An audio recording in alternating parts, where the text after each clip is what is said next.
Daghan ang moingon nga og dili Disyembre 25 ang natawhan ni Kristo kanusa man. Higalog igsoon walay bisan usa ka linya diha sa Biblia sa insakto nga pitsa kung kanusa siya natawo. Hilom ang Biblia niya ang bahina busa, dili angay ngalisan og magpuyo ta. Pero niya akong isulti ninyo gikan sa The Catholic Encyclopedia for Home and School Volume 1 page 715. The day and month of Jesus' birth cannot be exactly determined. Christmas Day has been celebrated on many dates. Some as far as removed May 29. By AD 353, it was officially established as December 25. This date was chosen so that the feast of the birth of Christ would replace the boisterous pagan feast of Sol Invictus, the unconquered sun, which was celebrated at the time of the winter solstice after December 22. But since Jesus was born during the taking of a census, the month of October or November would actually have been a better choice.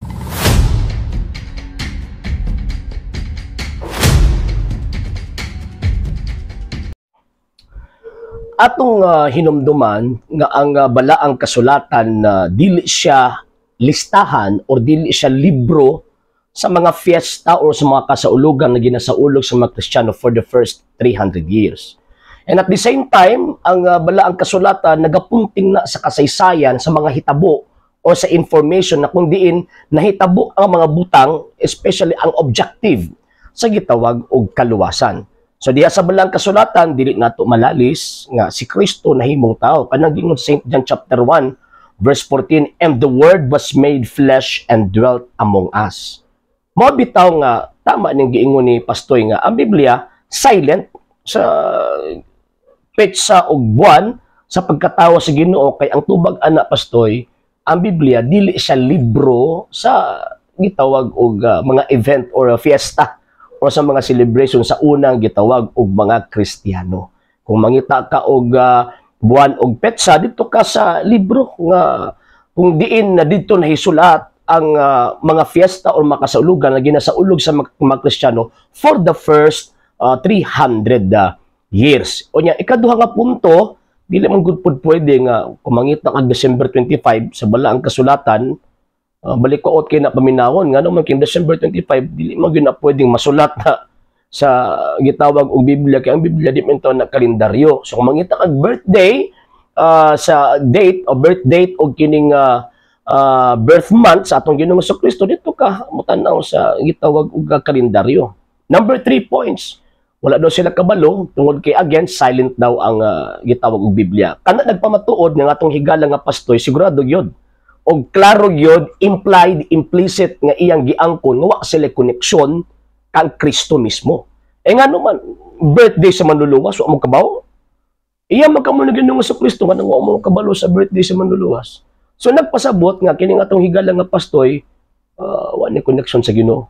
Wa ni koneksyon sa mga apostol. Hinuon ang kamatuoran mga higala o mga igsuon kini magud atong higala nga Pastoy sakop ni sa pundo kag gitukod og mga Amerikano si particularly si Ellen G. White, iyang bana nga si James White uban na Joseph Bates ug ni Jane Andrews nga natukod lang ni adtong 1863. Duda ko sa dokumento nga gi-quote sa atong higala nga gitawag og Pastoy, gi-quote niya ang dokumento nga Catholic Encyclopedia Volume 1 niya pagkahuman ang topic about nativity or gitawag og Christmas. Asa man ka nakakita or nga ang usa ka gitawag encyclopedia nagsugod ang iyahang tawag ini nga presentation historically, scientifically, nagsugod sa letter C or letter N. Magsugod gyud na sa letter A, mao nang volume 1. Duda ko sa gigamit ani nga dokumento aning atong higala nga Pastoy ba. Second point nato mga sir mga ma'am. Ang giingon daw kuno granting without admitting, ang giingon daw kuno sa Catholic Encyclopedia nga ang tawag ining pagkatao daw sa Ginoong Kristo ang iyang month ug ang iyang gitawag og date cannot be determined. Ngano man unsay gitawag og reason? Number 1, sa panahon sa gitawag pagsulat sa mga contributor ni anang maong gitawag Catholic Encyclopedia, wala pa nila madiskubrihi ang mga bag-o nga mga dokumento paghatag og gitawag og pruweba concerning sa gitawag og Pasko sa pagkatao or a month of date sa pagkatao sa ato ang Ginoong Kristo. Na mga bagong mga documents karon nga gi-present ang or gi-post or gisulat ang Catholic Encyclopedia nga diin ang December 25 mao kana ang pagsaulog sa mga Kristiyano kaniadto diha sa Roman Patriarchate for the first 400 years. So, buti pasabot nakita nato nga imposible man nga ilahang gitawag og i-celebrate kung wala nila na gidawat gikan sa gitawag og mga apostol. And remember, kana manggo nga panahon na manggod mga sir, mga ma'am, kana manggod nga gitawag og time ang kasaulugan manggod sa pagkatao sa tungod ng Kristo nga petsa daghan manggod sila petsa kay di mo parehagog karon nga tawag ining accessible ang gitawag communication kani adto, may telepono, walay gitawag cellphone, walay internet, kani adto dili. So mo na nga naa sila nagkadiyang celebration mo na around 353 gi-official or gi-declare ni Pope Julius I, kung ako masayop, 353 AD, ang uniform the celebration concerning sa birth sa ato ang Ginoong Hesus Kristo. Manang December 25, kani ato na March 29, kani ato na October, kani ato na ay January 6. Kung ingon ni Papa Julius, ingon pa niya, Pope Julius I, ingon pa niya, December 25, mao ni ang ato ang kasulugan. And ang tradisyon sa Santa Iglesia Katolika Apostolika Romana, dili na sila mag-declare, ilabi na og mo-fix sila og gitog petsa kung kana nga date, kana nga month nga kasaulugan, wala nila nagidawat sa ilahang mga predecessors. Kinsa man ang ilahang gidawatan pinakauna. Siyempre si Pope St. Telesphorus pinakauna, mga around 130, 136 kung wala ko masayo. And secondly, kanang dokumento nga gisulat ni Pope St. Hippolytus of Rome o the Martyr, mga around 200 kanang iyang commentary against commentary sa book of Prophet Daniel. Nga ingon siya nga ang December 25 mao na ang petsa sa pagkatao sa ato ang Ginoong Jesucristo. No, nya kung ato ang tan-awon mga old encyclopedias, Catholic encyclopedias, actually ato man nang gibasa, wala pa ko kakita o ko kabasa nga naigi-quote sila concerning kay Pope St. Hippolytus. Ang simbang Katolika magud until now nagadigya hapon sa mga kamatuoran before nahitabo ang before na niabot ang 3rd to 4th century. So kanang mga dokumento paghatag ka na og pruweba nga kanang gingon na cannot be determined, kanang gingon din ha magingon nga di gina mo ang petsa, buti pasabot nga until now nagadig pa ang simbahang Katolika sa pagdetermine na kining maong December 25 mao ni ang petsa sa pagkatao sa tong Ginoong Jesucristo scholarly, ngano man kay religiously and liturgically na may declaration ng simbahang Katolika December 25 ang pagkatao sa tuang Ginoong Jesucristo based sa kung gisulti nga mga evidence dili pa lang dugay. So nga kinahanglan sila mokuha og mga documents and ang pagsulat at the time kanang gi-quote sa ato ang higala kung tinuod manggalin na kay actually sa ako nang giingon diskumpiyado ko sa iyahang gi-quote nga tawag in dokumento volume 1 Nativity in Christmas ang topic. Diskumpiyado ko. So granting na admitting gitawag og tinuod na kanang giingon cannot be determined ngano man kay at that time wala pa sila nakuha nga mga documents concerning sa petsa og buwan sa pagkatao sa atong gitawag og Ginoong Jesucristo. Second point, mga sir, mga ma'am, kanang giingon cannot be determined, it does not mean nga sayop na ang pag-celebrate nato sa gitawag og Christmas, December 25. Nga naman, kay cannot be determined until now, matungong giyon, until now, nga nagadig hapon sila. Until now. Granting without admitting, ha?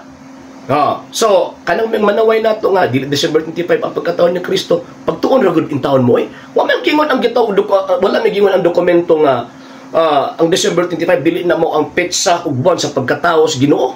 Wala may gingon sa Catholic Encyclopedia nga ang December 25 never be the date. Kung diin na tao ang ato ang Ginoong Jesucristo. And lastly, mga sir og tawag ining mga ma'am, again kung silent ang balang kasulatan, so buti pasabot wala may katungod nga manaway na mo, di ba? Pag silent manggod, buti pasabot ana free ang tanan mo offer sa ilahang gitawag opinion.